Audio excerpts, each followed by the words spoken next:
In this video, we're going to take a look at the food that we use on our vehicle expeditions.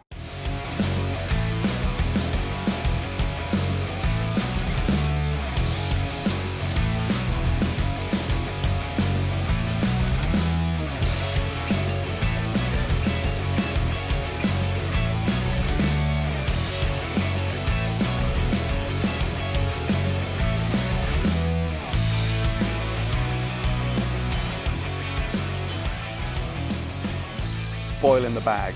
Now, these are issued to the British military and probably NATO forces throughout. Absolutely fantastic stuff, and this is what we will always have with us. For emergency and survival situations, each person will be issued 9. So that's 3 per person per day, so that gives you 72 hours, and you've got enough food.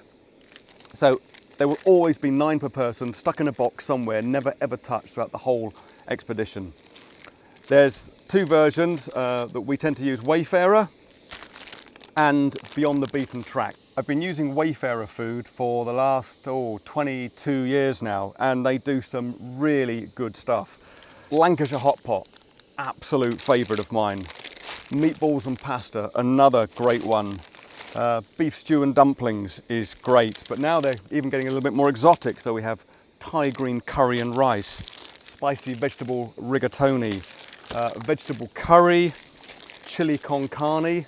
Now obviously some of these are very spicy foods, and in the confined space of a vehicle, you might just want to be a little bit careful as to which ones you decide to go with. Chicken do piazza, sausage casserole, it's all right, it's not brilliant. The chicken, I think the chicken casserole as well is a little bit dodgy. The sausage and beans I think it's the sausages aren't fantastic. I don't know if they still do it, but the bacon and beans is fantastic for breakfast. So there's a whole load of different varieties there.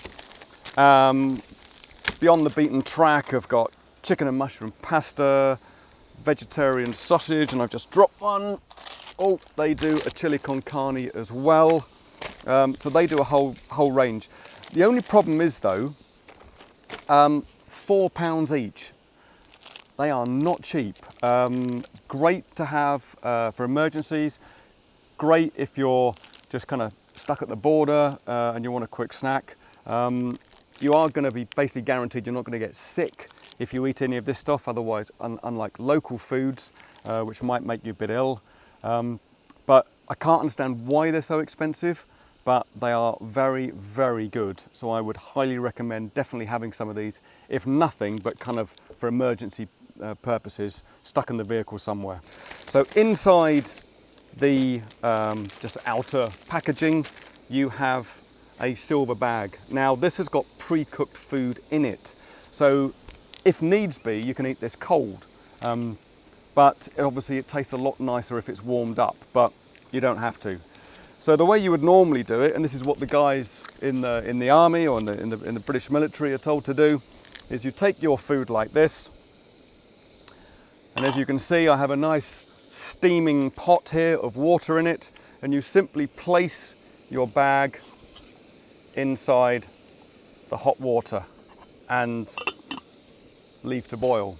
And after 5 or 10 minutes or whatever it takes, you've got a nice hot meal, and you've already got the hot water in which to make a cup of tea. So that's why they need to be kept inside these sealed bags, because otherwise the outer silver will get dirty and contaminate your tea.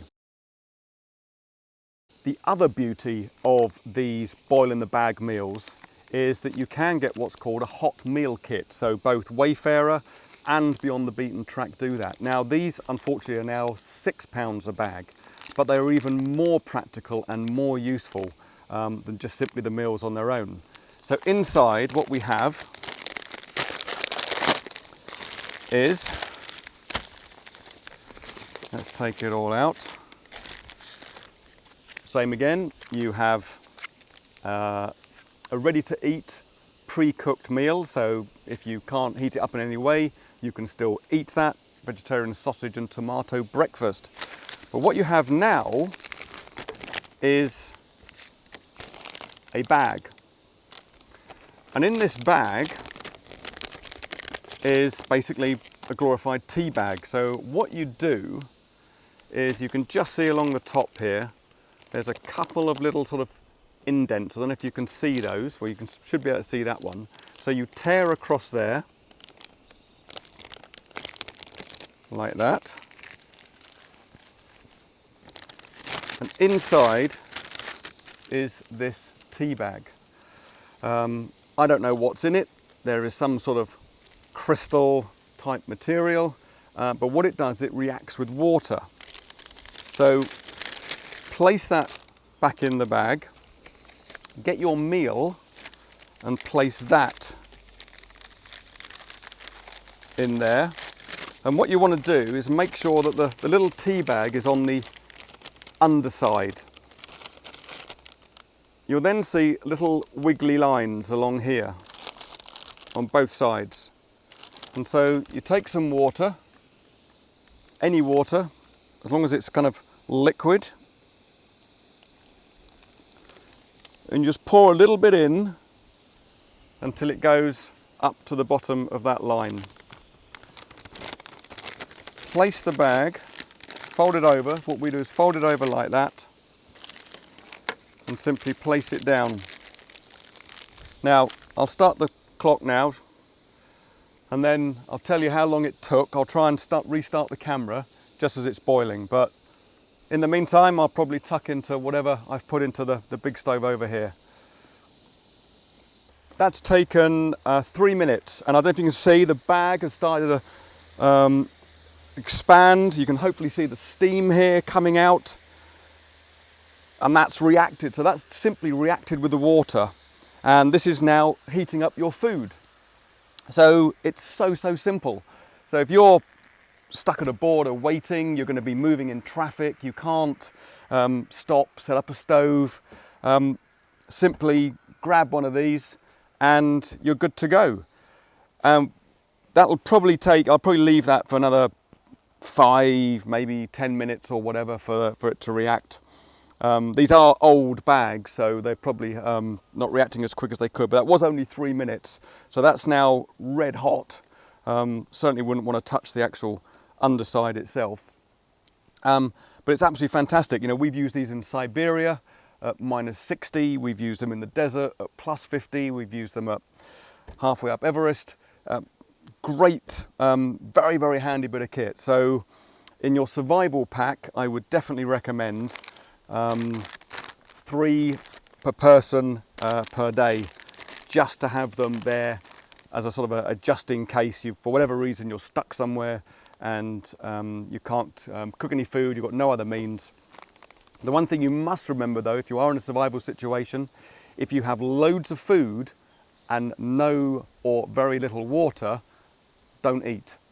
Your body requires a huge amount of water to digest food, particularly if it's meat or if it's chocolate. So in a pure survival situation, where there's very little water, which is your priority before food. Remember, you can survive, only probably survive 3 days without water, but you can survive 3 weeks without food.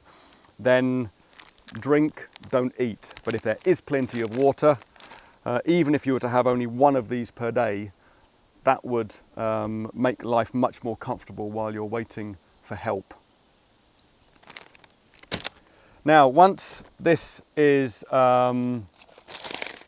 heated up, then obviously it's a simple way of getting into it.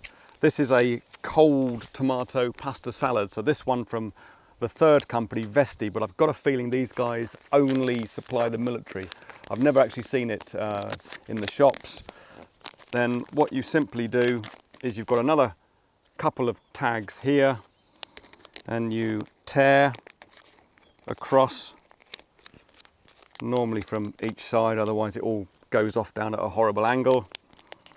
So tear it off like that and you're good to go. So I have a tomato pasta salad here. The one thing you will need though is in the hot food kits they do provide a long spoon. Worth getting hold of some long spoons. They are quite deep bags. So with a normal size spoon, all that's going to happen is that you're going to end up getting it all up the side and all over your fingers, and it's going to make a right old mess. So a long spoon. Now the simplest and easiest way of heating food is by far my favourite, and the one that I've used on all of the trips. We're using the same stuff, the Wayfayrer meals, but this time we don't even bother taking a cooker with us. Now, very rare that you would actually want to take that risk and not have a cooker, but as long as you've got an engine, you have a heat source.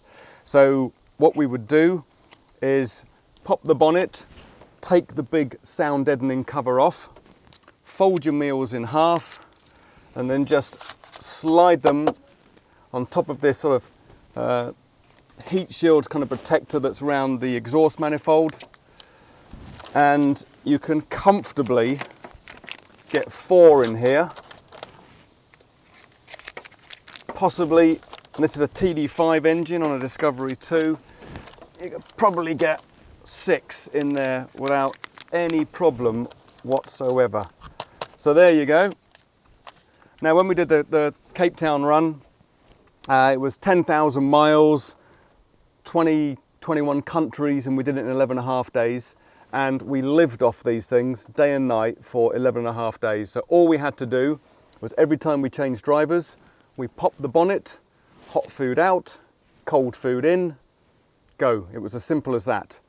Each person had a spoon, and then what we had to keep it all hygienic was a packet of cleansing surface wipes. We would normally use Milton wipes, but for some reason I can't find any in Tesco's at the moment.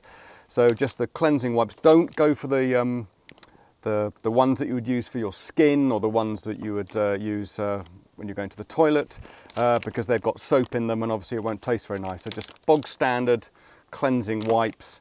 It's probably mainly alcohol in there that's kind of killing all the germs. So pack of them, spoon, and food on the engine, and that's it. You're good to go.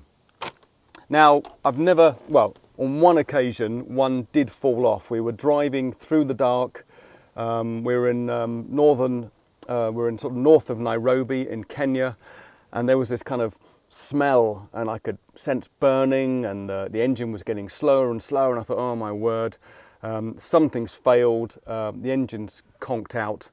So I came around, had my head torch on, popped the bonnet, and a packet of bacon and beans had actually exploded. It hadn't fallen off, but it exploded. And the reason we were, the engine was getting slower and slower and slower and struggling, is that we were actually climbing up the side of Mount Kenya, or the road that goes around Mount Kenya. And the bag had expanded with the lack of air pressure and just burst. So of course we had bacon and beans absolutely everywhere. But it didn't matter, we carried on, but I managed to get the record.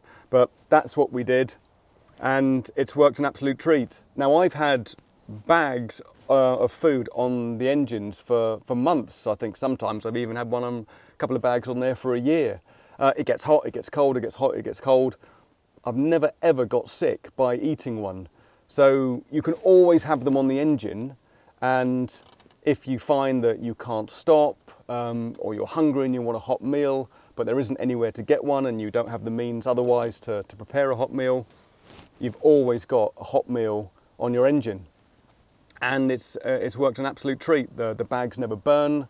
Like I say, they've never fallen off. We just had that one explosion. So yeah, brilliant. And for overlanding, one of the best things to always have on standby, just in case you need food and you haven't got the means to stop and make it. So to recap, my recommendations are Wayfayrer meals with the hot meal kit. So you've got the self-heating bag.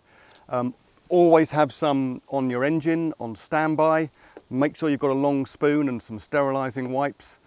And then when it comes to actually buying food locally, I tend to keep away from meat and dairy, purely because you don't know how long it's kind of been sitting out in the sun attracting the flies. And when it comes to actual cooking, I would probably go for the Coleman, either a single burner or the double burner if there's more than one of you in the team. I hope that's been of help. If you've got any questions, please do post them in the comments below.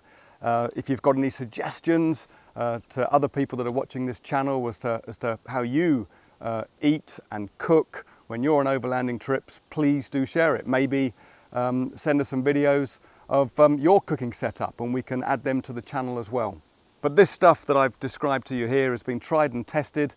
It's been to the Sahara, it's been to the deserts in China, it's been to Siberia, both during the summer and in the depths of winter, and it's been most of the way up Everest. So it's good kit, I know it works, so hopefully it will serve you guys well on your trips. Thanks for watching, cheers.